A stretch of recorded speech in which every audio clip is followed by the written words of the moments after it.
Hola a todos y gracias por estar aquí. Estoy estudiando el castellano y me gusta mucho, pero todavía no soy capaz de presentar de manera fluida, perdona, y hoy voy a hablar en inglés. Thanks very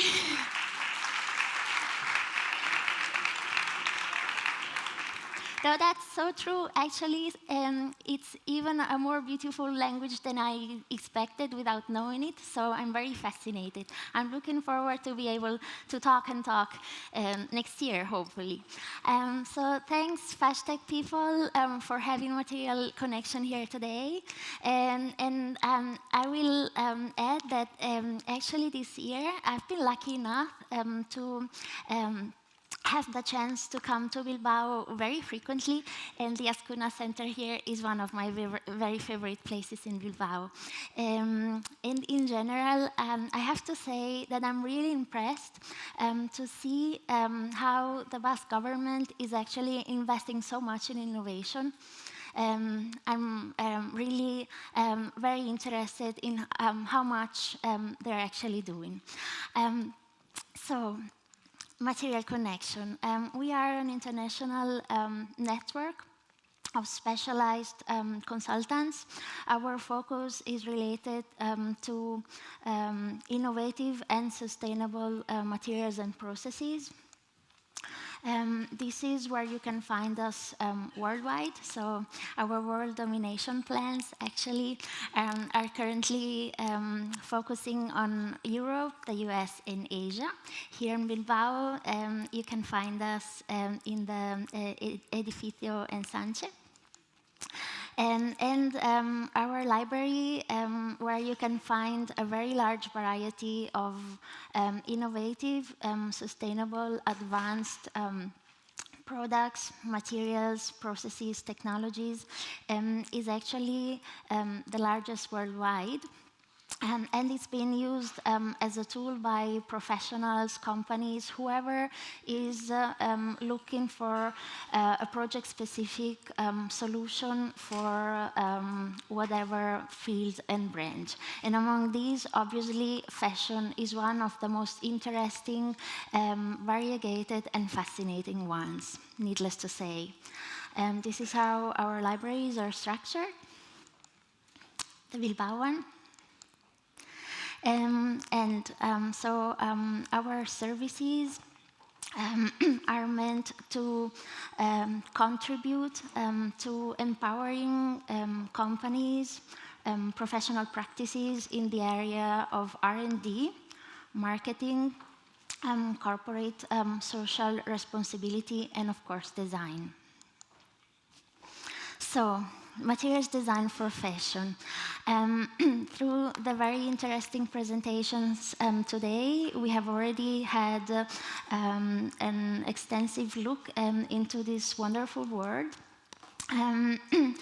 Let's take an even closer look at specific material solutions. So, changing the game through the use of materials. On the one hand, we have very interesting examples which are related to re-elaborating, totally reinventing traditional existing materials. So that is actually where innovation starts. In this case, by German-based fashion designer Klara Plaskova, cork. A totally beautiful new way of reimagining cork, for example. Or in this case, leather, a material which is typically opaque, transformed into something translucent. Or woven textiles through specific slitting is again transformed into something totally new, which is actually even creating its own formal language. And another example here, siliconized lace, Actually, this material to me is quite special since we're in the Basque Country. I'm mentioning this in case you're visiting Bilbao and you have a chance to do so. If you have a chance to take a look around, do go to the Cristobal Balenciaga Museum. It's a place you will totally fall in love with. And I'm mentioning this because actually Balenciaga has had quite a crash on lace. And this is an interesting material because it's actually mixing something very high-tech, as silicone is, with something which belongs to the haute couture tradition, lace. Or in this case, a totally new way of imagining the creation of decorative pattern, which may remind us not only to lace, but also to decorative inlays, which are mostly typical for wood or lacquers, for example. In this case, it's focused inlay printing on textiles for materials which can actually be worn, giving us the impression that the inlays are almost directly created on the skin. And thinking of selective printing on textile products, in this case as well, geometric selective resin printing on textile products actually transforms them, making them 3D-izable, as you can see.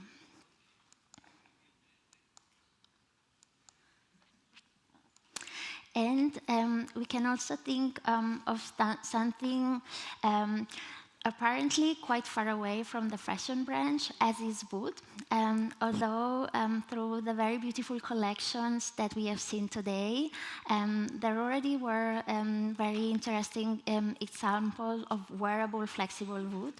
In this case, actually, it's been engineered in a way that it enables the material to actually behave very similarly to a textile, since it's drapable, while it's as resistant as a hide, a leather would be. On the one hand, we can recognize the natural veining, it's real wood. On the other hand, we can stitch it, laminate it on substrates. We can even embroider this material. We can etch it, we can print on it, or we can slit it and use those slits to weave a further material or to do some further transformation. It's perfectly sewable, as I mentioned, and it may be used as we do with leathers or leatherettes, or as we do with textiles.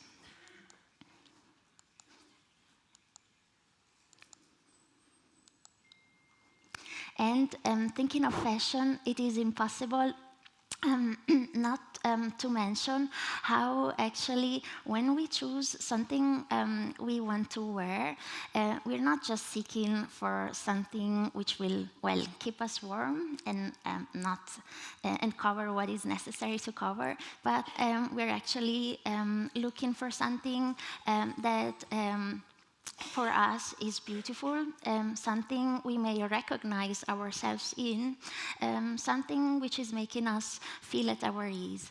And furthermore, we are looking for that special something about, well, let's say each garment, probably. So here, a fantastic collection by The Unseen from the UK. In this case, what they did is they used thermochromatic pigments on real leathers and created this super fascinating collection, which is actually permanently color shifting through heat. This shift is totally reversible, and so either the whole item or just a detail, like in the case of these panels, is able to reversibly change color. As does this coated textile, which is actually temperature sensitive. This picture, if you take a closer look at the one on the right. It's showing us up to which level. We're almost recognizing too much, probably. But this is actually telling us how precise this material is able to respond to an external or direct stimuli, which is actually heat, or actually a change in the temperature.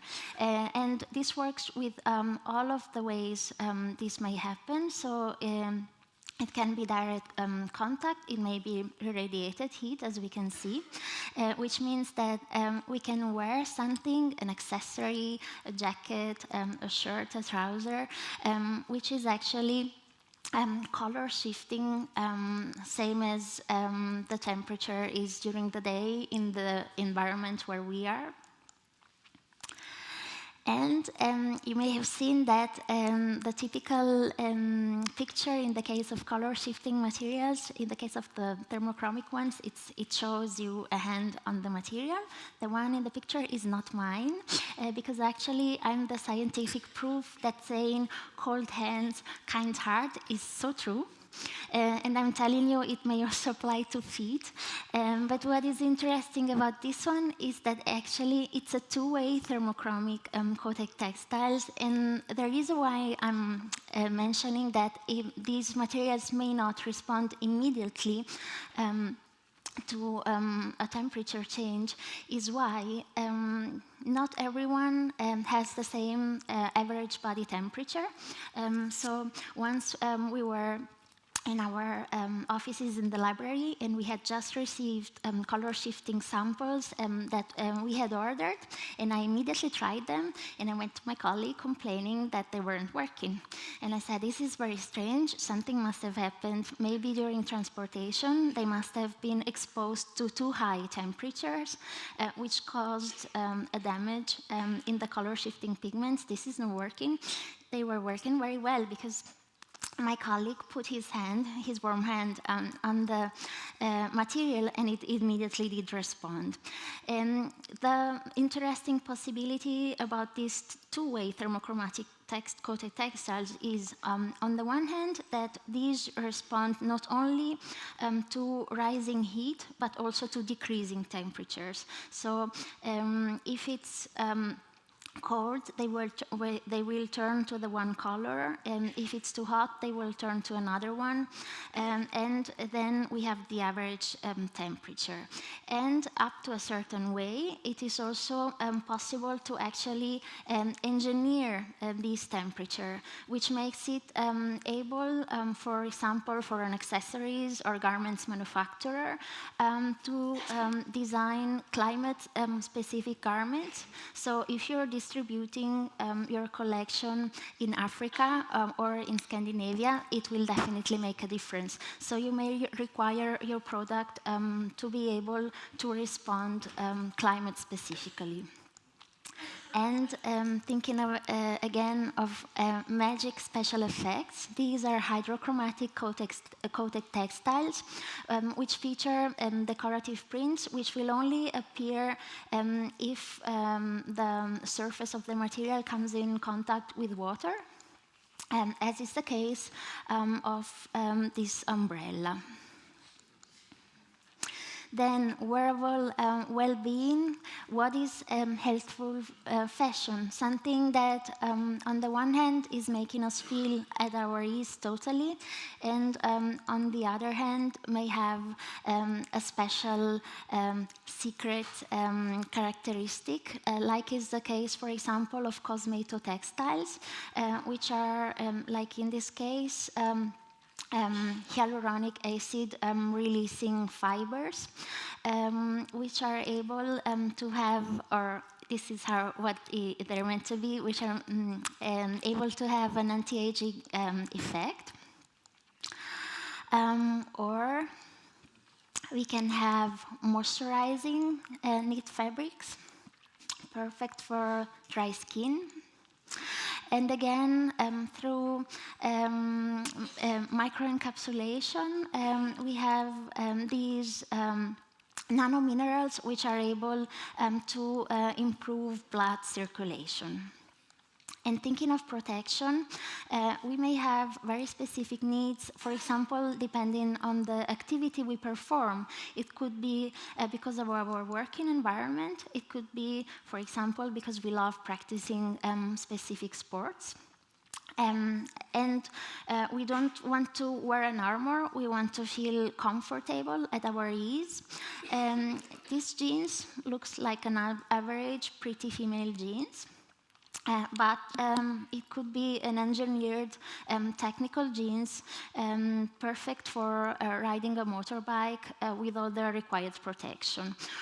Or this jacket is made out of a high-tenacity polyethylene fiber, which is meant to be 10 times stronger than steel at the same weight. And a medium-sized jacket of these only weighs 51 grams.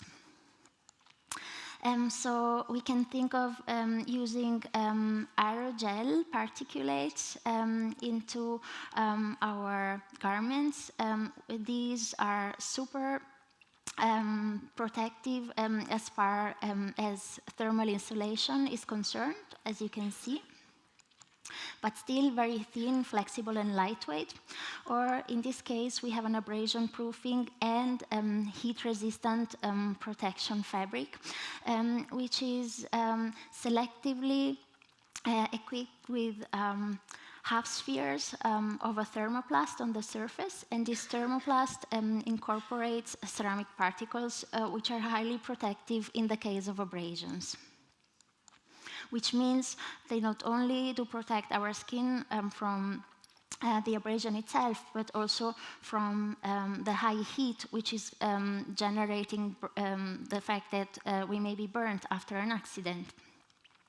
And this is also used for accessories as an added value material for vegan items. This is more and more becoming a hot topic, so much that, for example, if we think of this footwear, now if we buy, for example, Dr. Martens, we can also pick among the vegan range. Totally quite new, actually, for Dr. Martens. In the past, it was unthinkable not to have leather, high-quality leather boots. And look at the range here, vegan boots and shoes. This one, it's a red, nice boot, and I think it's a 10i. And look at the price, the vegan one. And this is the leather one. It even has 2 more eyes, and it costs even less. Which doesn't mean that the plastic one should cost what it costs. It simply means that now it's no more plastic, it's vegan. So this is offering a whole new range of possibilities for garments and accessories manufacturers. The value of diversity. We have seen how additive manufacturing technologies are more and more being experimented for fashion with a more or less interesting and actually wearable results. This is additive technical knitting. And, well, we've heard enough about retail this morning from those interesting presentations. I will just mention that this platform is actually directly, it's for fashion retail, and it's actually directly implementing body scanning technologies and additive manufacturing, not for all of the garments and accessories, but parts of them. And what is important to note is that the fashion branch is actually finally discovering diversity. And for example, here, the nudes, these are the actual nudes, just not just the typical powder color. And so at the same time, diversity means that not all bodies are perfectly symmetrical, but symmetry is just one of the many possibilities. And while so far For example, amputees, if they want to shop for garments, they have to adapt existing garments which have been manufactured for the average symmetrical body. They may, for example, be able in the future, in a very near future, through body scanning technologies and 3D knitting technologies, be able to, yes, select something from a catwalk, any style from any designer, and have it directly manufactured, bespoke, and not adapted. These are examples of 3D knitted shoes uppers, which are made through just one process, without any leftovers. Environmental consciousness means that we are actually very much working on how resources are being used. This is a very interesting research project going on. What is special about this one is that it is not only investigating how to successfully recycle cellulose and polyester waste fibers, but it is doing so through a design-driven approach, which is definitely something new in the field. So we have natural dyes, photosensitive textile dyes, which are simply using solar light and no further energy and are perfectly durable. Algae-based textile dyes, or patented water-free and process chemical-free textile processing solutions, which do not require water consumption, do not require energy for drying out the textiles after the dyeing, and actually they don't even require the textiles to be derolled. And just to finish, a quick look into the biomimicry world. Here we can see some very beautiful examples of textiles which are actually taking their inspiration from peacock feathers, or here reflective shoes which copy Xenopeltis snake scales. 3D printed garments which are based on the Fibonacci number sequence. And actually, this cute animal is from Africa, and it's called the pangolin, and it has a fable for ants. And its armor is being reproduced in this stylish jacket on the right. An interesting example is this biomimetic liquid repellent finish, which is actually mimicking the way that ducks are able, their plumage actually is naturally able to repel water.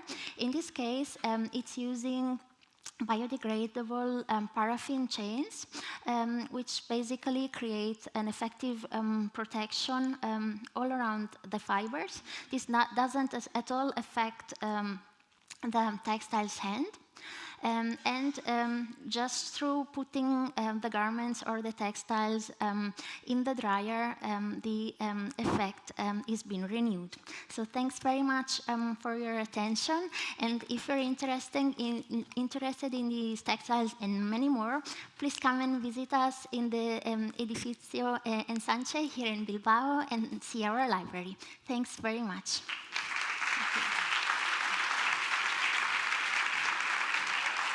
Thank you so much. Thank you so much. Thanks. Thank you. Thank you. Azkuna Center here is one of my very favorite places in Bilbao. And in general, I have to say that I'm really impressed to see how the Basque government is actually investing so much in innovation. I'm really very interested in how much they're actually doing. So, material connection. We are an international network of specialized Hola a todos y gracias por estar aquí.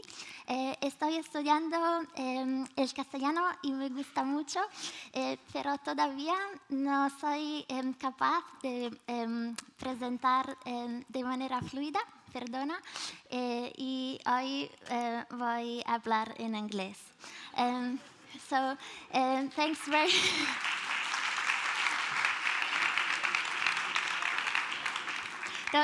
consultants, our focus is related to innovative and sustainable materials and processes. This is where you can find us worldwide. So our world domination plans actually are currently focusing on Europe, the US, and Asia. Here in Bilbao, you can find us in the Edificio Ensanche. And that's so true. Actually, it's even a more beautiful language than I expected without knowing it. So I'm very fascinated. I'm looking forward to be able to talk next year, hopefully. So thanks, FashTech people, for having material connection here today.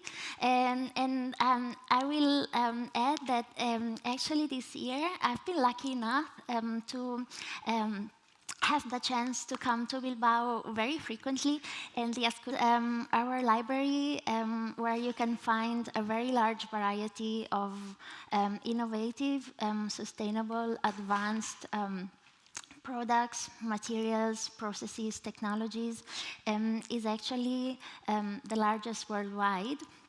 And it's being used as a tool by professionals, companies, whoever is looking for a project-specific solution for whatever